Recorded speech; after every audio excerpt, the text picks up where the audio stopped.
Hello, അപ്പൊ നിങ്ങൾക്ക് എല്ലാവർക്കും നമ്മൾ അറിയായിരിക്കും ഐഷു ജോമി.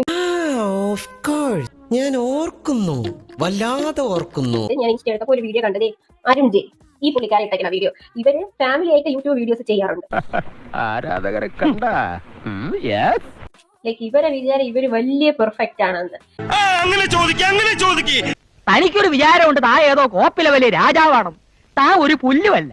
ഇവരുടെ സ്വയം അഭിനയം കണ്ടാലും നമുക്ക് ഇങ്ങനെ തോന്നാറുണ്ട്, പക്ഷെ നമ്മൾ റിയാക്ട് ചെയ്യാറില്ല. കാരണം അവർക്ക് ആ കണ്ടത് നന്നായി തോന്നിയിട്ടല്ലേ അവരിടുന്നത്. കുറച്ചൊക്കെ സ്മാർട്ട്നെസ്, പക്ഷെ പരിധി വിടരുത്. പരിധി വിട്ടാൽ ബോറാവും. അതുപോലെ നമുക്ക് നല്ല കണ്ടതെന്ന് തോന്നാറുള്ളത് നമ്മൾ ഇടാറുണ്ട്. അപ്പൊ ഇങ്ങനെ ഒരുമാതിരി നമ്മളുടെ കണ്ടന്റ് എടുത്ത് ഓവറായിട്ട് നിങ്ങൾ ഇങ്ങനെ ട്രോൾ ചെയ്യേണ്ട ആവശ്യമില്ല. അവന്റെ കണ്ണുനീരന്റെ കാൽക്കൽ വീഴണം. ഇനി ആരും സൂത്രം കാണിച്ചാ ഇവിടെ മോല് കണ്ടോ, ഇതാ ഹൈലൈറ്റ്. ഒരു മുക്കാച്ചെമ്പ് ബിരിയാണിയിൽ തിന്ന് അവർ ആ കച്ചവടം അങ്ങ് ഉറപ്പിച്ചിരിക്കുകയാണ്. അയ്യേ, എന്തൊരു വൃത്തിയുടെ ലാംഗ്വേജ് അത്. Countryman, too bad country people. പെൺവീട്ടുകാർക്ക് കഴിക്കാൻ കൊടുത്തതിന്റെ ഭക്ഷണത്തിന്റെ കണക്ക് പോലും പറയാൻ നിനക്ക് നാണമില്ലടാ എന്നുള്ളതാണ്. നാണമുണ്ടോ നിനക്ക്? നാണം. ഉളുപ്പുണ്ട് കാക്കങ്ങൾക്ക്. പോയി അവിടുന്ന് കല്യാണം ഉറപ്പിക്കലും ഇവരെങ്ങനെയാണ് കച്ചവടം ഉറപ്പിച്ചു എന്നുള്ള രീതിയിൽ പറയാ. അപ്പൊ ഇവന് കല്യാണത്തിന് കച്ചവടമായിട്ടാണോ കണ്ടത്?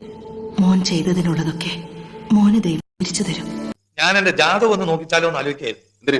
ഈ മാനഹാനും ദ്രവ്യനഷ്ടം എത്ര കാലം കൂടി ഉണ്ടെന്ന് അറിയാനാ.